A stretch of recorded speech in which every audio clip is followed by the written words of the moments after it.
Hi friends, what's up. So I hope आपकी तैयारी बहुत शानदार चल रही होगी, तैयारी जीत की, क्योंकि अब की बार आखिरी बार, अब की बार दिसंबर पार। So now the session for today's evening is for CA final, old syllabus, new syllabus. आप पहली बार दे रहे हैं, आप अटेम्प्ट रिपीट कर रहे हैं, या आपने ऑप्ट आउट किया था, जो भी आप हो, जिस भी लेवल पे आप खड़े हो, today will be doing audit amendments.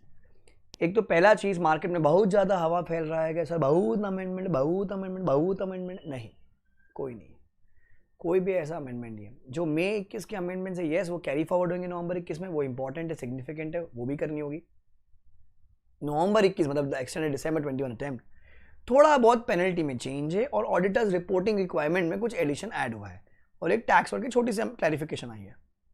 बाकी कोई भी चेंजेस नहीं है जिससे आपको कोई सिलेबस में ज़्यादा चेंज आता हो या चैप्टर में चेंज आता हो, ऐसा कुछ भी नहीं है, कुछ भी नहीं है।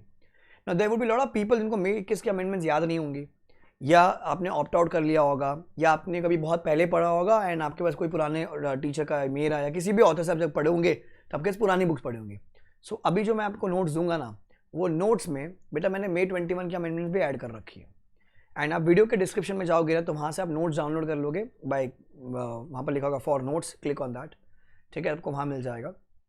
या आप www.letslearnindia.in पे भी जा सकते हो, आपको वहाँ से भी नोट्स मिल सकते हैं अमेंडमेंट के।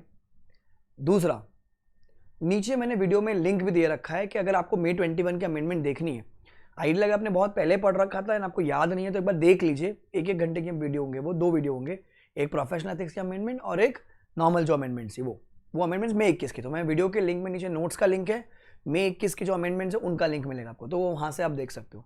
जो स्पेसिफिकली नवंबर 21 की अमेंडमेंट वो मैं आपको अभी करा रहा हूँ, ठीक है। So fast track batch is available, that's English recording for specifically for south students, that's 100% English, आप ले सकते हो। दिस वाज द रिजल्ट 1, 18, 30, 36 अपने वाले। दिस आर द पीपल जिनको ताजवाज जाना पड़ेगा, मतलब मेरे को लेके जाना पड़ेगा, दे हैव वॉन्ट इट, ठीक है। Now this are the amendments, so say CA final audit amendments, old syllabus, new syllabus, सबके लिए कॉमन है। अब इसमें जब आप देखोगे ना, ये ऐसा कुछ देखा होगा, ऑडिट अपडेट्स मई 2021, ठीक है। सो ये आपके पीछे मैंने अटैच कर रखा है, अगर किसी आज पहले से रखा हुआ है तो अच्छी बात है बेटा, इसमें मैंने अटैच कर देखा है, तो एक जगह आपके सारे अमेंडमेंट्स हो जाएंगे। इसका वीडियो का जो लिंक है वो नीचे है। फिर जब ये अमेंडमेंट्स चलेंगी थोड़ी बहुत है, फिर टैक्स ऑडिट कुछ आई थी नई बातें, फिर जीएसटी ऑडिट कुछ बातें, फिर पीयर रिव्यू आया था, आपको पता होगा, फिर क्वालिटी रिव्यू कुछ चीज़ अपडेट हुई थी, वो सारी बातें यहाँ पर लिखी हुई है, quality review. And then professional ethics से कुछ एडिशंस आए थे, प्रोफेशनल एथिक्स में कुछ चेंजेस, ये वो कुछ अमेंडमेंट्स है, ठीक है। तो पीछे आपको सारा अटैच करके मिल जाएगा। इसका वीडियो है, वो वीडियो भी आपको नीचे लिंक में मिलेगा। अभी मैं आपको स्पेसिफिकली करा रहा हूँ दिसंबर 21 की अमेंडमेंट्स, किसी को कोई पॉइंट समझ में नहीं आएगा, मे किसी कोई पॉइंट होगा या आपको कुछ याद नहीं आ रहा, कुछ कंफ्यूजन है, तो आप नीचे कमेंट में लिख सकते हो, I will clear that point by way of comments, ठीक है।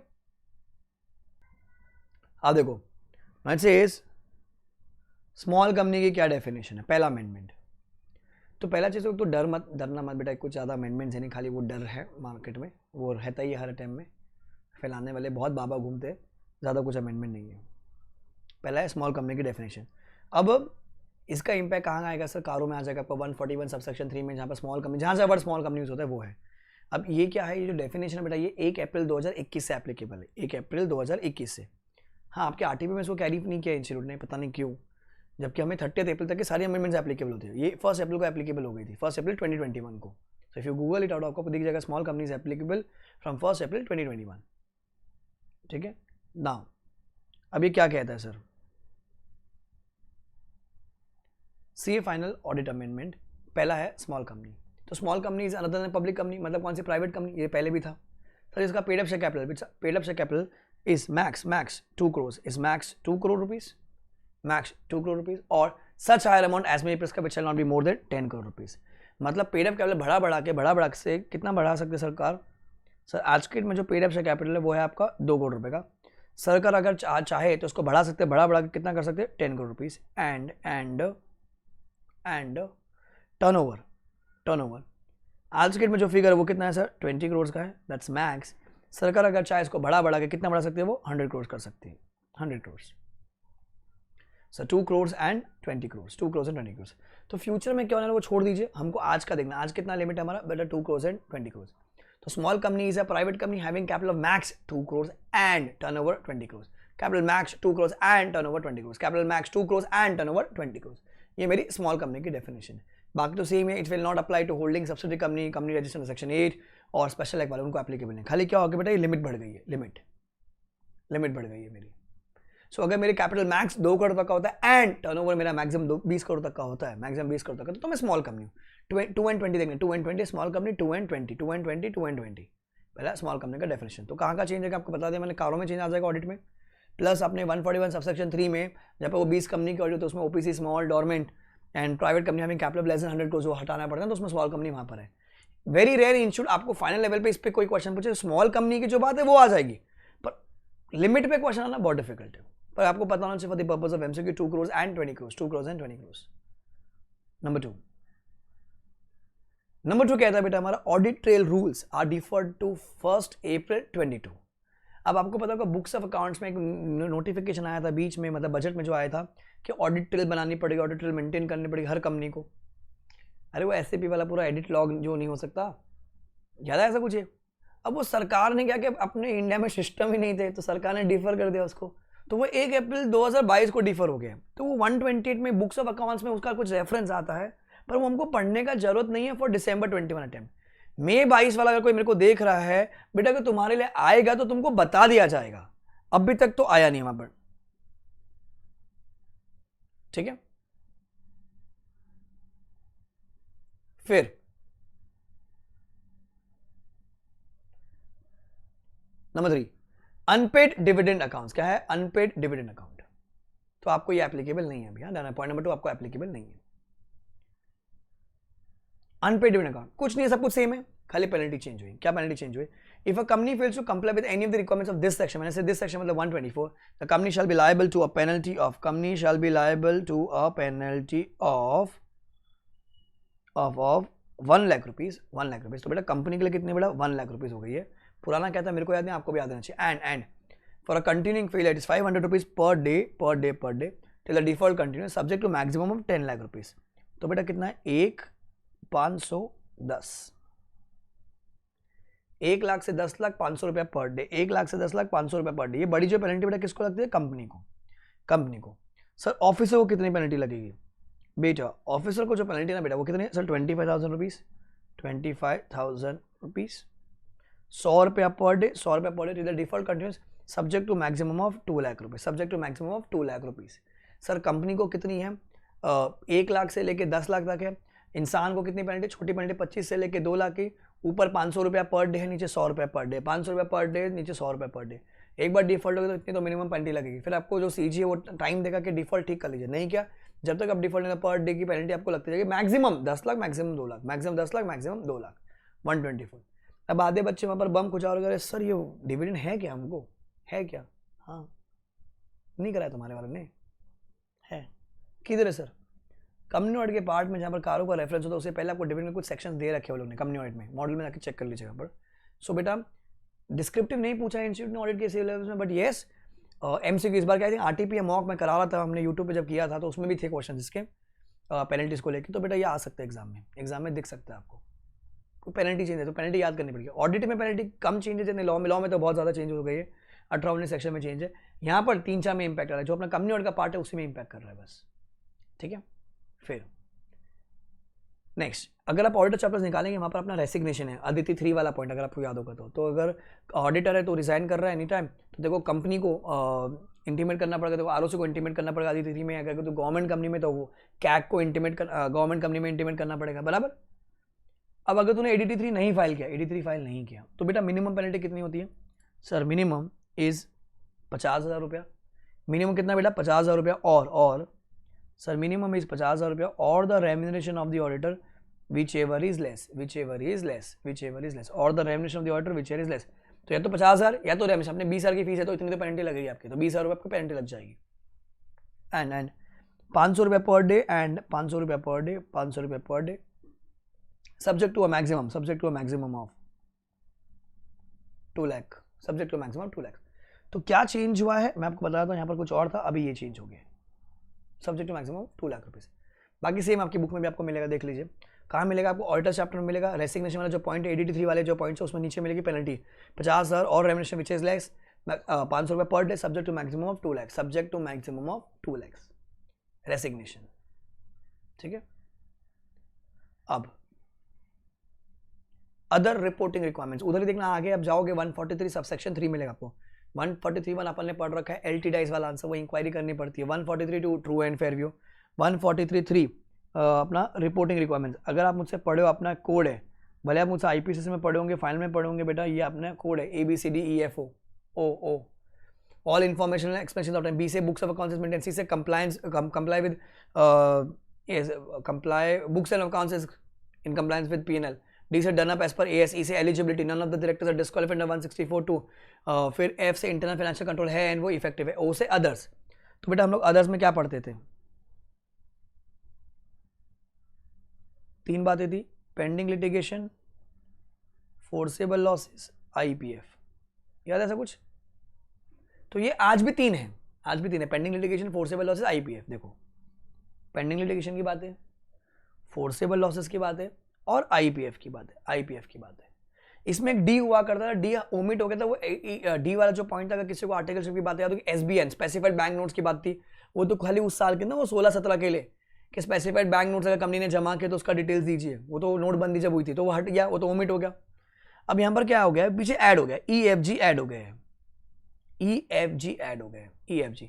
तो ऑडिटर जब अपनी रिपोर्ट बनाएगा तो वो ABCDEFO तो लिखता था, O में पहले 3 लिखता था, D अब ओमिट हो गया था पहले से ही, उसको EFG और लिखना पड़ेगा। क्या लिखना पड़ेगा बेटा उसको, EFG।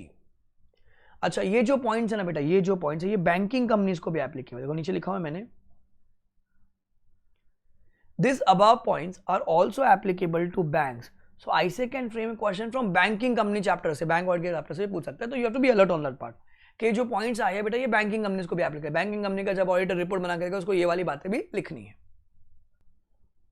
अब ये है क्या सर, कुछ नहीं है, लोन बांटा है, लोन लिया है, लोन दिया है, सब हमको डिस्क्लोज करके दो। मैनेजमेंट ने सब डिस्क्लोज कैसे, मैनेजमेंट सर्टिफिकेट लिख के देगा वहां पर। क्या बोलता है देखो अभी, अब इसमें कोई क्वेश्चन अभी तक आया नहीं है क्योंकि अभी नई अमेंडमेंट है, ये फ्रेम होगा तब पता चला प्रैक्टिकल लाइफ में क्या दिक्कत है, तो उसके बाद समझ में आएगा। तो थियोरेटिकल पॉइंट है, क्या बोलते हैं देखो, वेदर द मैनेजमेंट, क्या whether the management has represented, मतलब अपने पास MR आ गया है कि उनके हिसाब से to the best of the knowledge and the belief other than as disclose in the notes of to account, मतलब जो नोट्स में डिस्क्लोज करेगा उसके अलावा there are no funds that have been advance और लोन और इन्वेस्टेड। देखो जो हमने नोट्स में डिस्क्लोज किया उसके अलावा ना तो हमारे पास कोई पैसा है जो हमने लोन दिया है, एडवांस दिया है या इन्वेस्ट किया है। किधर से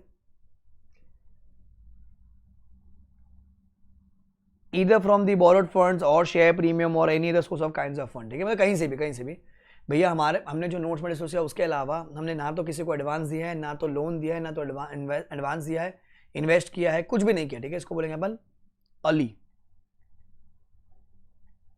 हमने अली एडवांस लोन इन्वेस्टेड कहां पर सर, बाय अ कंपनी, किसको, टू और इन एनी अदर पर्सन और एनी एंटिटी, मतलब किसी इंसान को या एंटिटी को, इंक्लूडिंग फॉरेन एंटिटीज,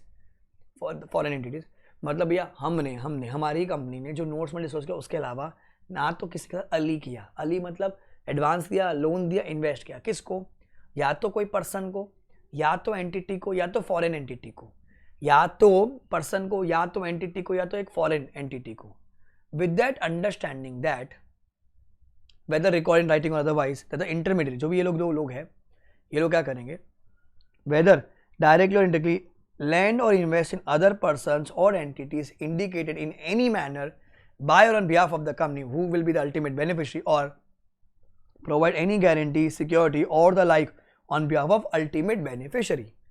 मतलब अरे पैसा घुमाते थे ना लोग पहले, तो अभी ऑडिटर पर डालते, ऑडिटर तू चेक कर कि वो जो कंपनी ना, कंपनी से तू लिखवा के ले, क्या कि अज्यूम करो मेरे को पैसा लगाने का है, मैं कंपनी है AB लिमिटेड, मेरे को पैसा लगाना है किधर, तालिबान लिमिटेड में, इसमें पैसा लगाने का है। तो मेरे पास क्या रास्ता है? हाँ सर, सिंपल सा रास्ता है, इधर पैसा लगाओ। बट नहीं, मेरे को रिस्क है कि मेरे पीछे एनसीबी वाले घुस जाएंगे, मेरे को बहुत रिस्क है, आर्यन को बेचा पकड़ा, मेरे को भी रिस्क, बहुत रिस्क है। तो अपन क्या किए,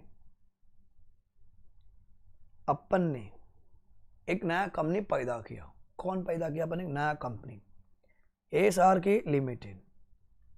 हमने इसमें किया Ali, advance loan invested, advance loan investment.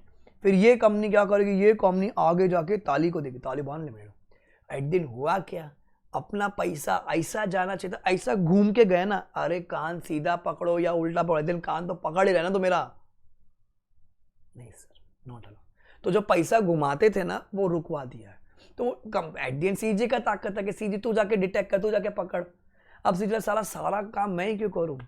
पढ़े लिखे लोग है ना, मई 21 दिसंबर 21 सारे बच्चे आएंगे ना, उनको बोलते A C boy, auditor do one thing, go ask the management से लिखवा के लेके। वो लोग ने अली नहीं दिया शाहरुख को, एंड शाहरुख ने वो पैसा आगे जाके तालिबान लिमिटेड को नहीं दिया, ऐसा लिखवा के ले। नहीं लिखवा के ठोक देंगे तेरे को, किसको? सेल होके बचेगी, क्योंकि रिपोर्ट में लिखने का तेरे को, तो उनसे लिखवा के ले। ठीक है।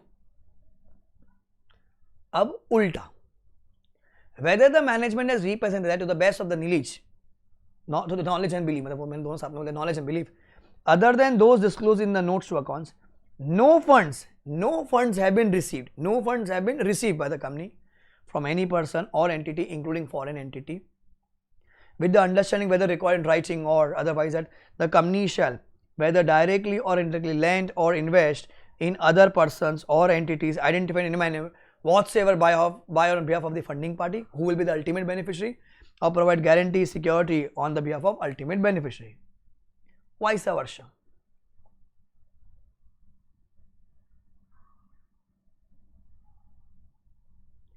अब एक कंपनी है ट्रम्प लिमिटेड। ट्रम्प को क्या करने का था? पैसा इन्वेस्ट करने का था। किधर? इंडिया में। इंडिया में उसको पैसा इन्वेस्ट करने का था।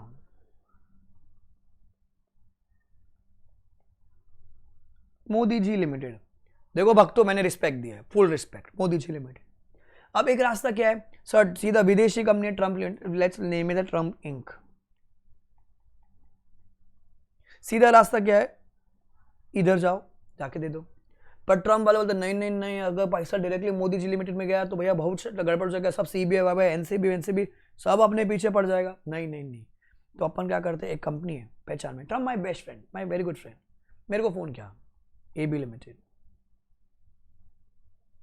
एक काम करना, AB मतलब what Trump, what happened, how's Donald, एक काम करो, do one thing, you take 50 crore rupees in your bank account, and then you do Ali to Modi Ji Limited. You do Ali to Modi Ji Limited. So Trump did Ali to me, and I did Ali to Modi Ji. बोलो बच्चों, allowed या not allowed? Sir, not allowed.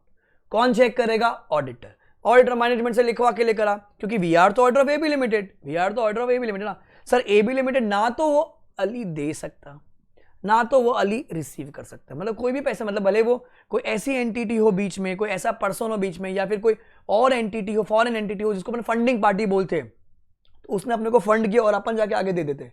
Sir नहीं, loan की बात आ गई, guarantee की बात आ गई, सिक्योरिटी बात, क्योंकि अल्टीमेट बेनिफिशियरी कौन है यहाँ पर? नीचे वाले एग्जाम्पल में ट्रम्प।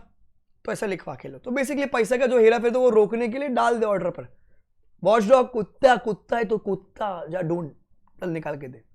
तो सरकार ने और रिस्पॉन्सिबिलिटी डाल दी तुम्हारे लिए, करो और बनो सीए, लो करो और रिस्पॉन्सिबिलिटी तुम्हारा। पहले बन जाते तो सर ये सब नहीं, पहले बनते तो भी आता ना, अभी नया आ गया, समझा आपको? Third, based on such audit procedure, auditors consider reasonable and appropriate in circumstances that nothing has come to their notice that has caused to believe that the representation under 1 and 2 contain any material misstatement.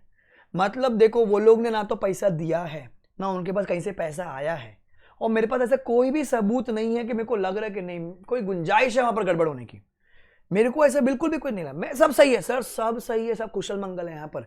मेरे पास ऐसा कोई भी feature नहीं है, कोई भी मेरे को कोई एविडेंस नहीं मिल रहा है मेरे को जिससे मैं शक कर पाऊँ। नहीं सर, बहुत अच्छे लोग हैं, बहुत अच्छे लोग थे। ऐसा कौन लेके देगा? ऑडिटर देगा। ठीक है। सो एज सच कोई आंसर्स में इंपैक्ट नहीं पड़ रहा है, इट्स क्लैरिफिकेशन जो ऑर्डर को देंगे यहाँ पर। F sir, whether the dividend declare or paid during the year by the company is in compliance with section 123। हाँ, वो जो लोन वाली बात है, देखो अभी इंश्योरेंस पे क्वेश्चन कर सकता है। देखो मैं बताऊँ कहाँ से पूछेगा question, they can ask you with respect to related parties. तो अभी रिलेटेड पार्टी कहाँ आ सकती है सर? 188 में आ सकती है, 550 ऐसे में आ सकती है। ओके, देन आपको कारों का भी रेफरेंस देना पड़ेगा, लोन की बात है वहाँ पर। सर डेट है ना, डेट और कहाँ आता है लोन? सो शायद कुछ अगर रेफरेंस होगा शायद 185 का 186 का भी शायद कहीं अगर इंपैक्ट आ जाए तो ऑडिट के पेपर, नॉट लॉ के पेपर में, ऑडिट के पेपर में, ठीक है। ऑडिटर्स के पर्सपेक्टिव से वो सब चेक करना पड़ेगा अपने को, बराबर। तो ये सारे आपको तो कहाँ का वो दिख सकता है अगर एग्जाम में क्वेश्चन आता है तो। Whether dividend declared or paid during the year by the company is in compliance with section 123। अब इसमें इंश्योर क्वेश्चन पूछ सकता है कि बता 123 है, जैसे 123 में बताऊं क्या सोर्सेस, डिविडेंड कहां से देना है? सर कंपनी ने डिविडेंड डिक्लेयर कर दिया है सिक्योरिटीज प्रीमियम से। सर गलत किया है, अलाउड ही नहीं है, क्योंकि फ्री रिजर्व से दे सकते हो आप। फ्री रिजर्व, फिर number 2 current days profit, previous days profit, accumulated profits, third money given by CGSG, बराबर। अब आपने सेक प्रेम से दे दिया तो सर गलत किया है आपने, सेक प्रेम से दिया तो section 123 is contravened. And as an auditor, then auditor should modify the audit report। हम हमेशा ये लिखते थे, the auditor should modify audit report, the auditor should modify audit report, बराबर अपन ये लिखते थे। अब आपको एक और चीज लिखनी पड़ेगी कि the auditor should disclose the same in his audit report as per section 143(3) F वाला पॉइंट, 143(3) O अदर्स में F वाला पॉइंट। तो इंश्योर्ड आपको ऐसे घुमा फिरा के पूछो तो उसका रेफरेंस देना पड़ेगा 143 सबसेक्शन 3 में, अदर्स में एफ वाले क्लॉज में आपको लिखना पड़ेगा। Auditor should need to mention as per section 143, इतना भी लिखा तो भी चलेगा, पर रेफरेंस देना पड़ेगा क्योंकि पेपर में आ सकता है अमेंडमेंट है।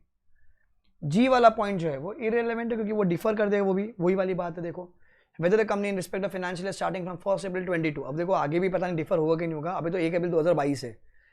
Has used such accounting software for maintaining books of accounts which has the feature of recording audit trail, that's edit log facility, and the same has been operated throughout the year for all the transaction, and the audit trail feature has not been tampered with, and the audit trail has been preserved by the company as per the start requirements for record retention। तो ये वाला point अभी मेरे दिसंबर के exam में काम का नहीं है, क्योंकि ऑडिट ट्रेल मेंटेन करने के बाद तो 1 अप्रैल 2022 से ना, उसके बाद कंपनी मेंटेन करेगी, ऑडिटर जाके चेक करेगा कि बराबर है कि नहीं, फिर वो उसको यहाँ पर रेफरेंस देगा। तो ये एमसीए वाले ने क्या किया, पूरा रिस्पॉन्सिबिलिटी उठा के ऑर्डर पे डाल दिया, तो जी का भी मेरे को इंपैक्ट नहीं। तो ऐसा खाली ई और एफ है जो मेरे रेलेवेंट है। ई लोन की बात है, लोन लेना लोन देना, ठीक है। एनएफ वाली बात है डिविडेंड की है, क्लियर। और ये सारे पॉइंट्स A to G सारे बैंक को भी आप तो बैंक को अपने पॉइंट ऑफ व्यू से भी देखना पड़ेगा। तो बैंक ऑडिट में भी आ सकता है, मतलब अगर एग्जाम में बैंकिंग कंपनी का क्वेश्चन तो बोलते हैं हाँ उनको भी एप्लीकेबल है, उनका ऑडिटर भी जाके रिपोर्ट करेगा, उनका ऑडिटर भी रिपोर्ट करेगा उनकी रिपोर्ट में।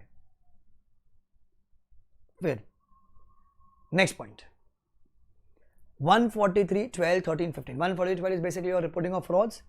सो रिपोर्टिंग ऑफ फ्रॉड्स में क्या था, रिपोर्टिंग ऑफ फ्रॉड्स में क्या था, 1 करोड़ का अगर फ्रॉड हुआ तो वो CA में, मतलब cost accountant, star auditor, secretary आपको रिपोर्ट करें, CG को याद है ADT 4 के अंदर, तो उसमें जो पेनल्टी थी बेटा वो चेंज है, तो ये पेपर में आ सकती है, दिखती है, तो है लेवल है इसका। तो 142 का क्या किया है, in case of listed company तो पेनल्टी इज 5 लाख रुपया, एंड अदर कंपनी मतलब अनलिस्टेड पब्लिक हो गए, प्राइवेट हो गए, वहाँ पर 1 लाख रुपया।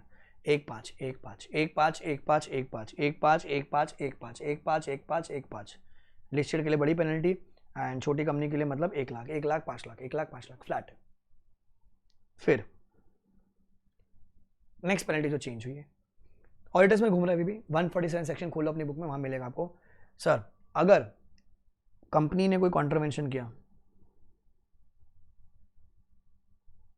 139 से 146 कंपनीज एक्ट वाला, मतलब ये पूरा जो ऑडिटर्स का सेक्शन है, अगर पूरा कंपनी ने डिफॉल्ट किया तो पेनल्टी कितने सेम है, मिनिमम 25 मैक्सिमम 5, सेम है, minimum 25 maximum 5, maximum 5। And officer अगर डिफॉल्ट हुआ तो, ऑफिसर अगर डिफॉल्ट हुआ तो सर मिनिमम 10,000 मैक्सिमम 1 लाख। यहाँ पर जो जेल यात्रा थी वो हट गई है, तो 10,000 से लेके 1 लाख, 10,000 से लेके 1 लाख, 10,000 से लेके 1 लाख, ध्यान रखना 10,000 से लेके 1 लाख, क्लियर।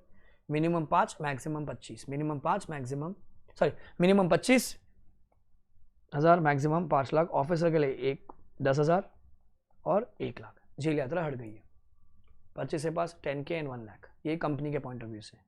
और क्या चेंज हुआ है, जेल यात्रा हट गई, वहां देख लेना sir. If a auditor of a company, कौन कांड किया, ऑडिटर कांड किया, कौन सा सेक्शन 139, 144, 145, यहाँ पर 143 हुआ करता था पहले, अब वो हटा दिया गया, बस यही चेंज है, बाकी penalty remains the same. Sir minimum same penalty है जो कंपनी को मिनिमम 25, मैक्सिमम 5, बट 5 का आगे लोग ने कुछ ऐड किया, और 4 times the remuneration which ever is less, 4 times the remuneration which ever is less, 25,000, 5 lakh रुपये सेम कंपनी वाली जो पेनल्टी है वो, और 4 times the remuneration which ever is less, which ever is less. चर्बी है तुम्हें जान पूछ के किया, चर्बी है तुम्हें जान पूछ के धोखा दिया, सेम पेनल्टी, कोई चेंज नहीं वहाँ पर।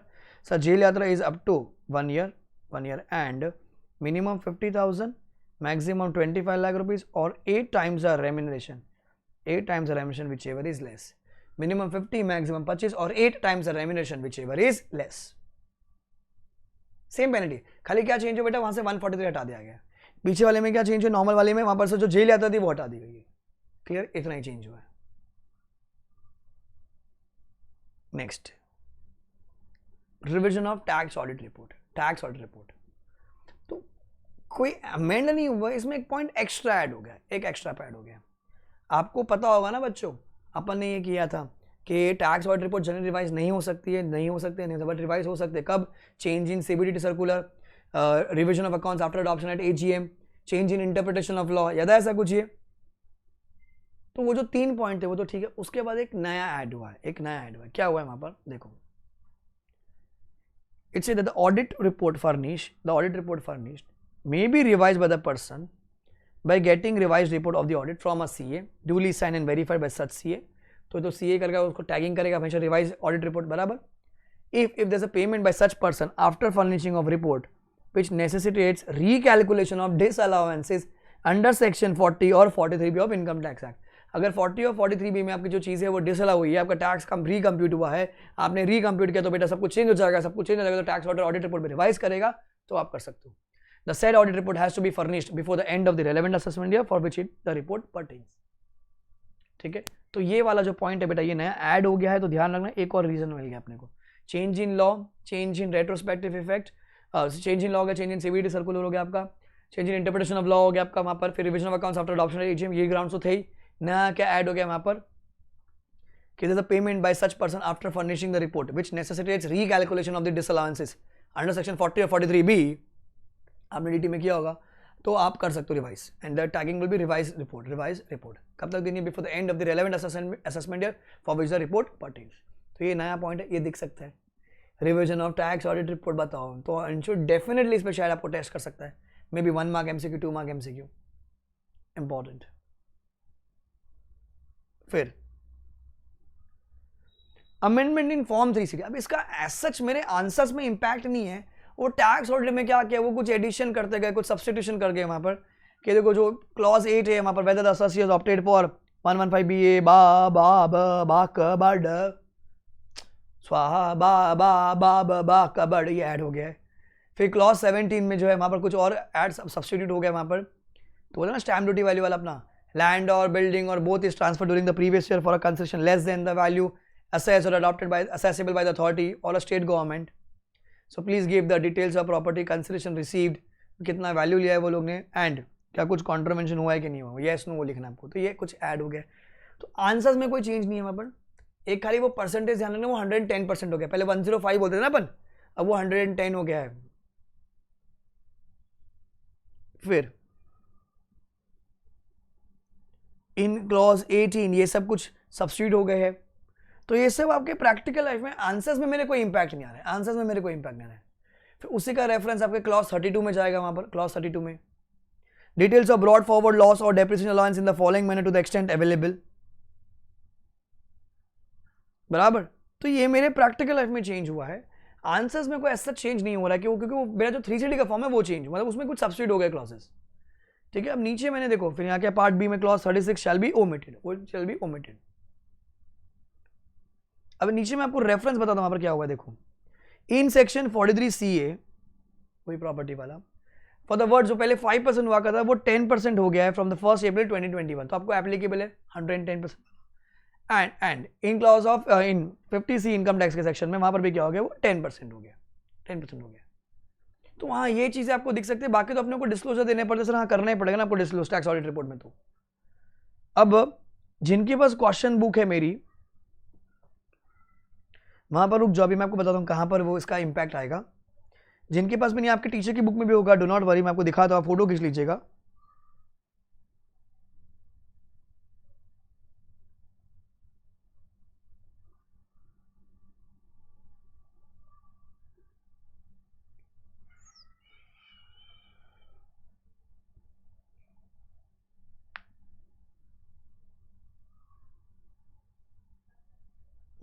ये वाला।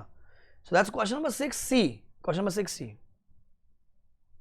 देखो, Messrs NS Enterprise a manufacturing concern sold a house property in Mumbai for consideration of 48 lakhs. 48 lakhs. NS Enterprise purchased a house property in the year for 40 lakhs. The stamp duty is 85 lakhs. 85 lakhs. Stamp duty value is 85 and consideration कितना है 48 ही मिला है sir, जबकि खरीदा तो चलिए, खरीदा तो छोड़ दीजिए, बेचा कितने में 48, HDB से कम में बेचा, HDB से कम में बेचा, तो क्लॉज 17।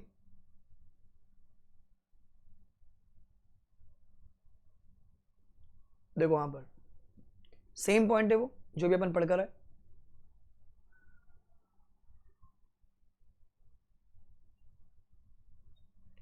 अब पहले ये होता था 3 डब्बे थे, अब वो 6 डब्बे बन जाएंगे वहां पर,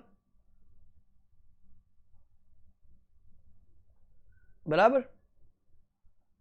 The auditor should obtain a list of all the properties transferred by the assessee during the previous year. He may also verify the statement of P&L and the auditor has to furnish the amount of consideration. Please read the answer. ये आपकी book में भी होगा यहाँ पर। The auditor needs to report under clause 17. तो मैं, अगर मेरे को डब्बा नहीं याद है, ठीक है, तो मैं clause 17 तो लिख सकता हूँ यहाँ पर। Read.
ठीक है, तो ये 3 डब्बे की जगह पे जो नए वाले डब्बे आ गए वो बन जाएंगे आपके।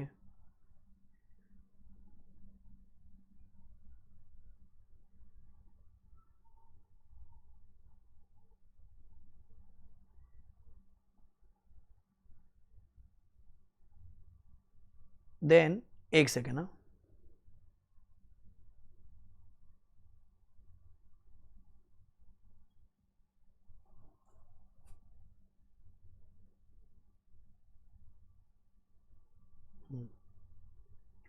Question 36 question.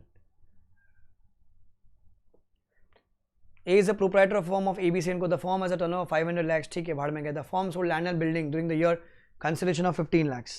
Whose HDB is 16 lakhs. As a tax auditor is the above to be reported. तो इसमें आपका अभी 105 नहीं आएगा, 110% आएगा, 110%। तो पूरा थ्योरी लिखोगे आप।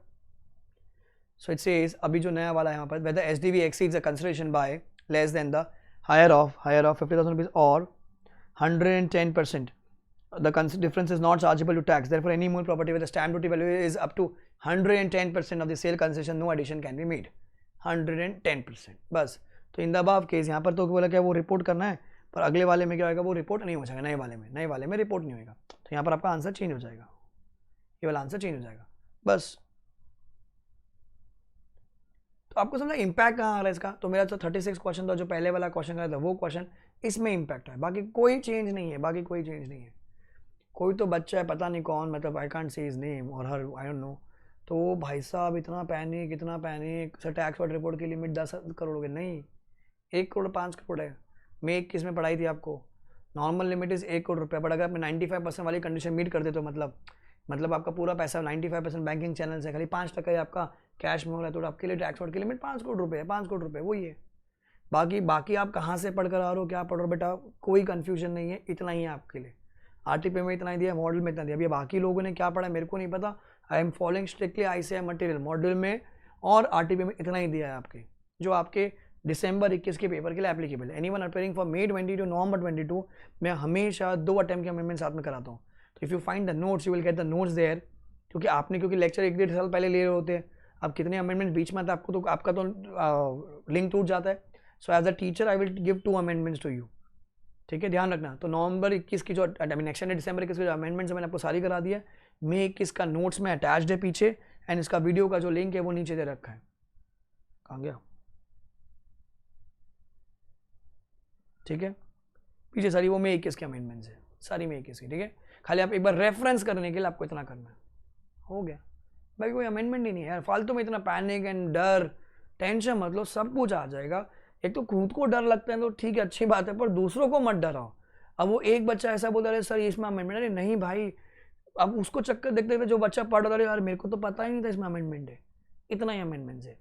लॉ के जो अमेंडमेंट्स है, पेनल्टीज में चेंज है एज सच, और एक प्री पैकेज इंसॉल्वेंसी का कॉन्सेप्ट जो नया आया हुआ है, वो कॉन्सेप्ट मैं अलग से आपको लाकर दे दूंगा यूट्यूब पे, आ जाएगा, दे पैनिक होने का जरूरत नहीं है, इतना ही करना है आपको।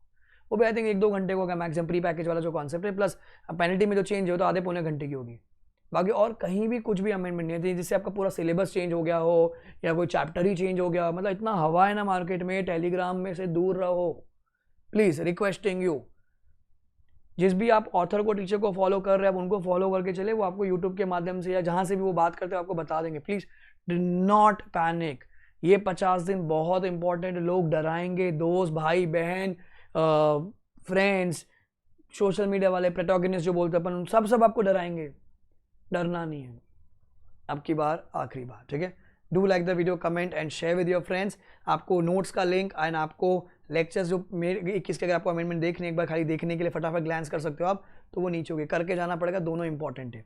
दिसंबर 21 में टैक्स वर्ड वाली रिपोर्ट वाली इंपॉर्टेंट है, एज सच थोड़ी सी 110% वाली बात आ सकती है पेपर में, अगर पूछना चाहे तो institute. Then penalty for fraud आपको अलग से पूछ सकता है एग्जाम में। डिविडेंड वाले का क्रॉस रेफरेंस आ सकता है 143 में रिपोर्ट करने के लिए। रेसिग्नेशन ऑफ द ऑर्डर आपको MCQ में छेड़ सकता है, इंस्टीट्यूट मैक्सिमम 2 लाख के हो गए वहाँ पर। डिविडेंड तो ठीक है, कोई बात नहीं, स्मॉल कंपनी में वहाँ पर, ठीक है, स्मॉल कंपनी में वो बात अलग है, वो डेफिनेशन में चेंज हुआ है, बस खत्म, इतना ही है। कूल है, bye guys, take care, enjoy and appearing both the groups, aim for rank. अगर आप एक ही ग्रुप दे रहे हो, एम फॉर 70+, तो 70+ और rank which ever is earlier. अब की बार आखिरी बार, आपकी बार दिसंबर पर। Bye guys, god bless you.